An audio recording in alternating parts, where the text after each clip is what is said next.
I feel very, very proud and really honored. And then I put on the jersey for the first time. Like, I can't even describe it. Like, there was so much adrenaline going through me. What's going on, everyone? Megan Reyes here. I'm a soccer host and creator. Thank you so much for tuning in to my series. To celebrate AAPI Heritage Month, I'm really excited to introduce a short series of conversations with fellow Filipino professional soccer players, playing in both Major League Soccer and the National Women's Soccer League. In this interview, we hear from San Jose Earthquakes midfielder Michael Baldisimo. Michael shares with me his connection to his Filipino roots and reflects on his time with the Philippine men's national team. The San Jose Earthquakes are proud to host a Filipino Heritage Night on Saturday, September 21st versus St. Louis City SC. So if you're in the Bay, make sure you show up and show support to your kababayan. We had the Kansas City game like before I left, so I left on the Sunday after the game. So I met my brother in Chicago. So I flew from Kansas to Chicago. I met my brother over there, and then we went from Chicago straight to Dubai. And then, yeah, it was a lot of travel. That was like a almost 14-hour flight. Yeah, I go SFO direct to Manila. And Over the Pacific, right? yes, 14 straight hours.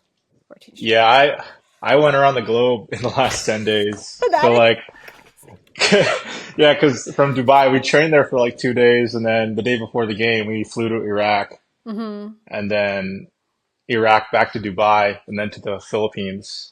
And then on my way home, I went past the Pacific. So I literally did a 360 around, and then I had to go to Houston. So That's crazy. Wait, so yeah, are you even adjusted at all or no? You just like don't know what time zone you're in? I'm not adjusted to West Coast time right now. Like I'm having so much trouble sleeping, Oh and no. it's not ideal. I know. I'm very excited for my trip. Tell me about your background as a Filipino. You said both your parents are from there. Do you know where they're from and like what was your connection to the culture when you were growing up? Both parents are from Rojas City. Oh, I where's think it's that? like the fish capital of the Philippines. That's what a bunch of the my teammates told me because I have no clue, but I know it's in like the province of Capiz. Okay. Um, What but island is that? I don't even know.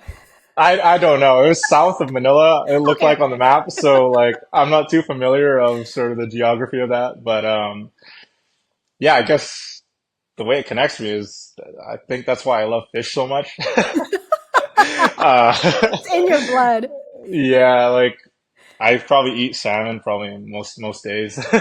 Salmon, tuna, sometimes tilapia, but Where so when did your parents go like move to Canada? Do you know why? Was it just to, everybody's journey and like the diaspora is so interesting. Like a lot of people think, right, that when people leave places like the Philippines, it's like, oh, maybe it's a better life. For my parents, it wasn't necessarily that. It was more just better job opportunities. Do you know what brought your parents from the Philippines to Canada? my mom, I talk to my mom a lot. I think it was just better life, to be honest. I think the way she was telling me how she grew up is kind of a struggle. Mhm. So when the opportunity arose, I think she took it. And for my dad, I think it's a more complicated story. I kind of know it. He used to be a marine engineer on one of those like big ships, and my mom always tells me he just hopped off the boat once they docked in Vancouver. He was like, I've I had don't enough. know. I don't know if that could be used, but so, but I think they migrated here in the early 1990s. I think just before my one of my older brothers were born. So, That's funny. um, that's like all the details I know. So, Turns out your dad is like a fugitive of the boat. like you know how Filipinos sometimes exaggerate the stories. I don't know if that's like if That's that funny. story is kind of true, but I think it's interesting how, and maybe others feel the same way. I know for myself, when my parents came to America, like I actually don't know a lot about their story. Like I don't know a lot about, I know that they came here, which I just found out last year when I did my podcast, that it was really for better job opportunities. Um, but like the process, I never know much about. And for whatever reason, as a kid, I never really cared to ask. I think for us, you grew up in Canada, I grew up in the States. It's just like, this is the life in the vacuum of how I know my parents. Like, I never really thought that much of like, so how'd you get here and why'd you get here? I'd like, personally, if someone asked me, do you know your parents' story? I'd be like, no, I don't. That's kind of like me too. I kind of like throughout my childhood, I never really asked them and stuff like that. And like I never asked them. The way I found out was they told me because I like every time I'm driving around with my mom, she gets into like these deep talks and stuff like that. And the way I found out a little bit about their story is she just came out and Start telling you. started telling it. Yeah. So like I don't know about you, but for me it feels weird talking to my parents about like how they grew up or maybe even how they feel, stuff like that. Like just like the connection between like their emotions and stuff like that is kind of like non-existent. Similar to obviously here in America, there are a lot of Filipinos that also immigrated to Canada. You grew up in Vancouver, correct? Yes. So did you have a strong Filipino community around you other than your family? What was your upbringing like when it came specifically to Filipino culture, food, language, whatever it may be? Did you have a strong presence in your childhood?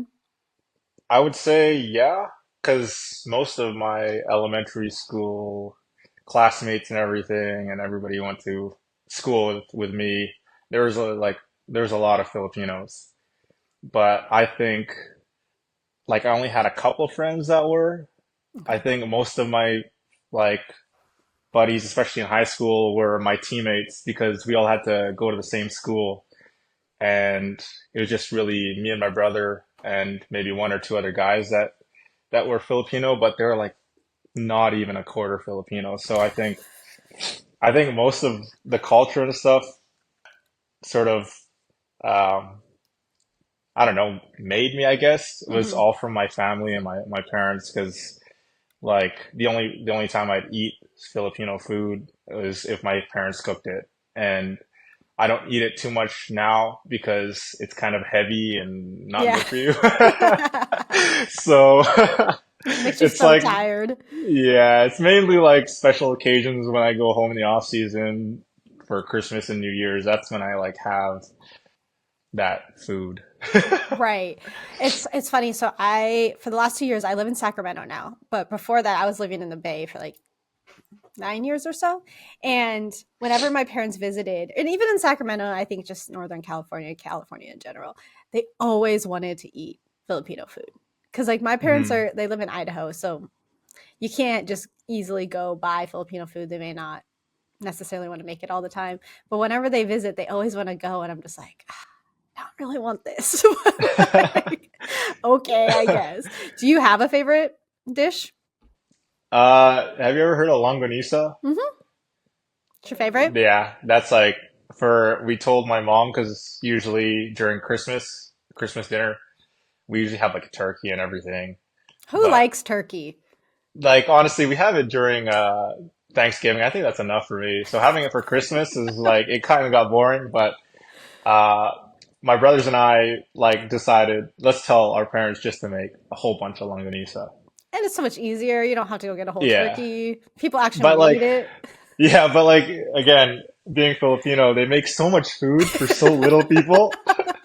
So like it's just crazy. We have like the whole table filled with a bunch of different food and like I can't even name that like I can't even name some of the food, but I know I've had it. So like if anybody tells me like, "Oh, have you had this dish or have you had that dish?" I'm always like, "I don't know. You're Probably like, if I've seen a probably. picture of it, I've probably had it." Do you speak Tagalog or any dialect from the Philippines? Not one bit. Yeah, I kind of felt embarrassed when I met my teammates because all of Oh, them speak English yeah. because they told us in school it was mandatory to learn it. So they all spoke like really good English. And then Mhm. there was me and my brother who didn't know a lick of Tagalog. So Hey, it's okay. I don't know like anything either. And I always ask the question because one, I think it makes me feel better. And then two, I'm just like, again, just so fascinated by like the first, second, third, whatever it may be, generation experience of, especially in the Philippines and like Filipino culture. I feel like a lot of times our parents move to Canada or US or wherever, and then just you completely assimilate to that life. And sometimes being taught Tagalog or whatever dialect just isn't part of that. Like the story goes, they tried to teach me and I didn't really have interest, but I'm also like, I was a child, so what interest did I really have? Like, I think it was just like, we're here and she's going to learn English. And so yeah, when I go to the Philippines this weekend, I am glad everyone speaks English because I don't know anything. Well, what I will tell you is driving there is a pain. Did you drive around or did you have a driver? Like my cousin, I met family for the first time that I've never even met before. So Okay. that was so cool. Like it got me so excited just to see all of them. They all look so proud and like Oh, it was I can't even describe the feeling of meeting them. Like it was incredible. But so the last day I was there, my flight wasn't until 11:30 p.m. at night. mm-hmm. So my cousin, her name is Angel. She was driving us, me and my brother, around, and we happened to go to BGC. I Mm-hmm. think you would enjoy BGC. Um, but like, I think that distance is like 7 kilometers or something. I don't know how much that is in miles.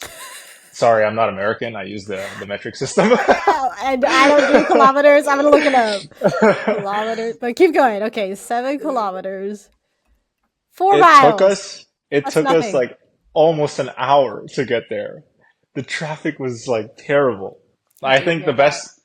the best way to like go around is by like a moped or a bike or something. A car is not it in the Philippines, in Manila. Yeah, I have heard that. Okay, look, that's 4 miles for the people that will eventually watch this. Took him an hour to go 4 miles.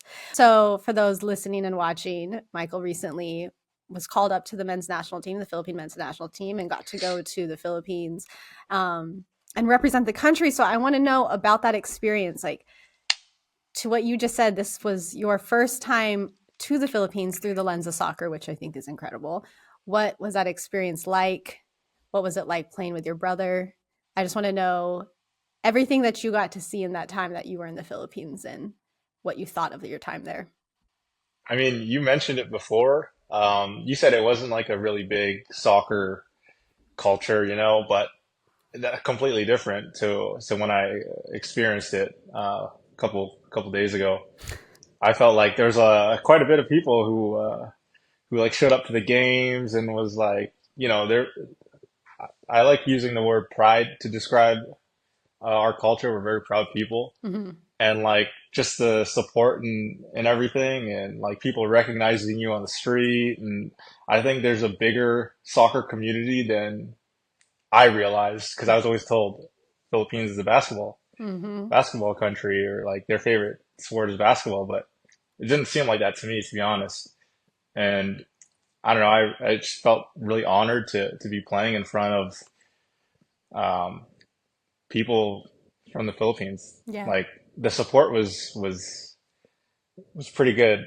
Like I was surprised. I think that's like the one word to describe. I was really surprised.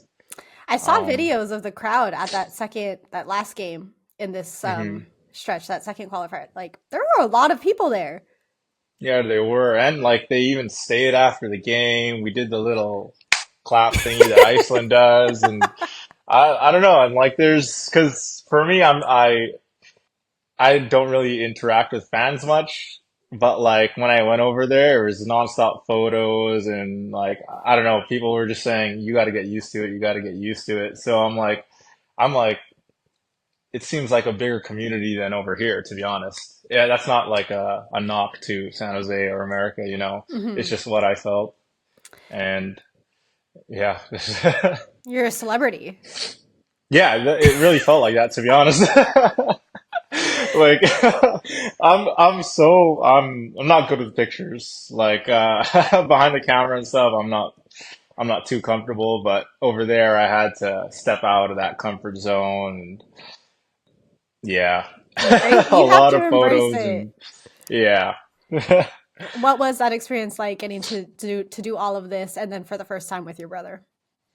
Like I was so excited to play with my brother in front of family and friends and all these people. And then he happened to get injured the day before we left because he also had No. a game. So that was kind of like a stab in my stomach. Yeah. It kind of like blew the wind out of my sails, I guess, Mm-hmm. a little bit because like sort of the feeling and the adrenaline going through me, Mm-hmm. knowing I was gonna play and fight for my country with my brother alongside me, it was like it felt so special. Yeah. And then he ended up like FaceTiming me, and he was in the hospital, and so that like yeah, that was But he that was sort traveled. of a he traveled, yeah, Okay. which was like I like appreciate the Philippine national team still bringing him, to be honest, because he's been to a camp already, so he knew some of the guys, and it made my like integration into the team easier Mm-hmm. because I'm not a very like outspoken guy. I don't interact with people very well. I'm kind of like an introvert. Okay. So like him being there, he's more extroverted than I am. So the like I got to meet most of my teammates through him just because he had some buddies already on the team, and I don't know. I appreciate the Philippine national team for still bringing him. That is really cool. They still brought him in. You had me fooled. I would think you're extroverted. Really? Yeah. You're doing a good No, job it's because you had me fooled. no. I think most people, even myself, I think I'm pretty introverted.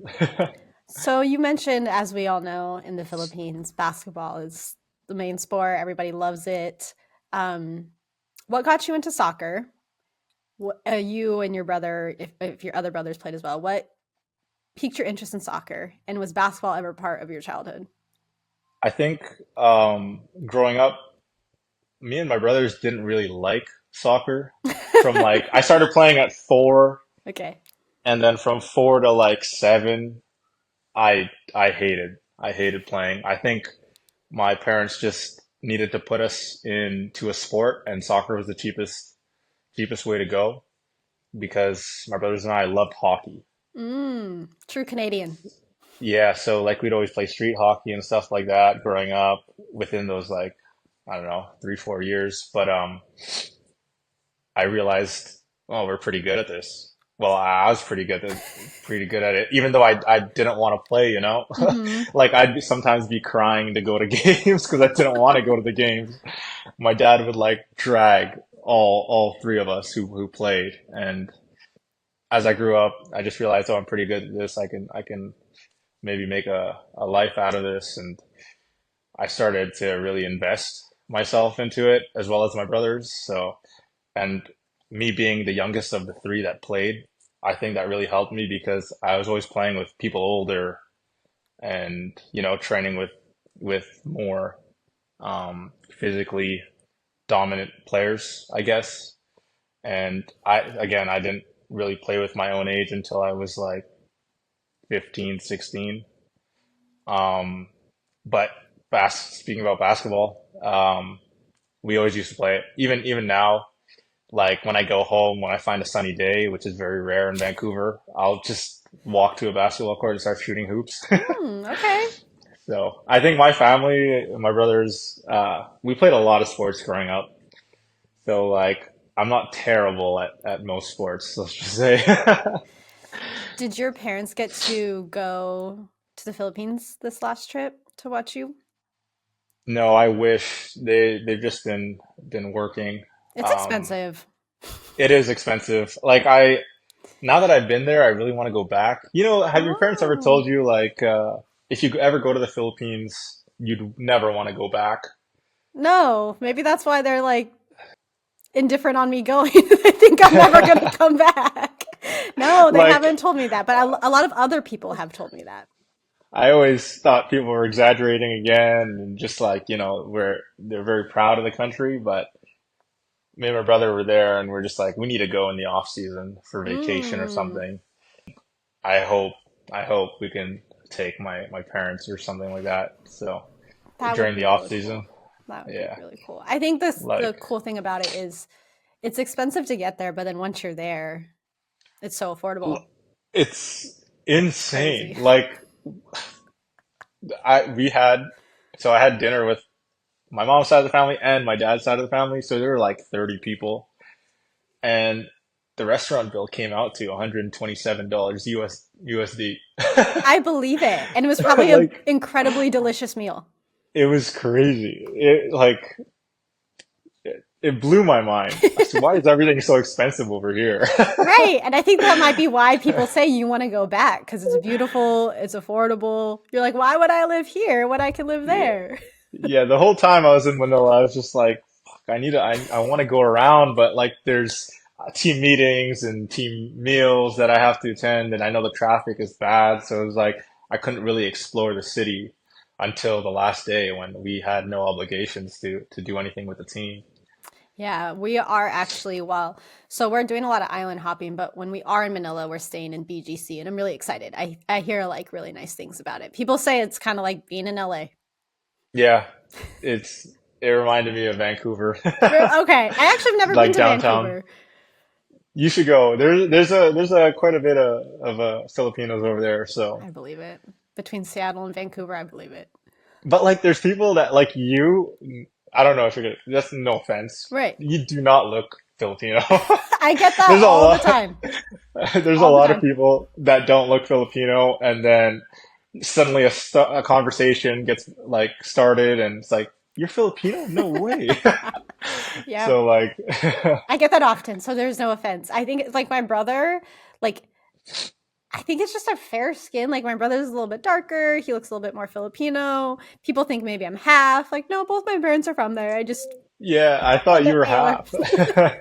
I thought you were half when you messaged me. I was like, there's no way There's no she's way she's full. full. So question while we're still talking about soccer is I know that in your career you had time with the Canadian youth national team and in being in the system in Canada.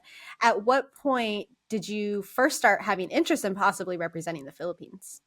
I think it was the year of COVID, so like 2020, maybe even before 2019, because my parents wanted to travel to the Philippines at one point with us and bring us back for the first time. And she said it's easier if we get a dual citizenship, get your passport and stuff like that. So we got that done. Hmm. And then the national team coach for the Philippines at the time, that's when he contacted my brother and I, and that's when like the interest started peaking a little bit. But that's when also I was kind of on Canada's radar, Mm-hmm. I guess. And again, the times I was called up for Canada for the men's national team, I was either injured or I got COVID, and then like I just stopped playing games for my club and stuff like that, and like I sort of went off the radar of Canada, but then Philippines always wanted me, so like I think their loyalty, I guess, to me is what really brought me in because I felt like an important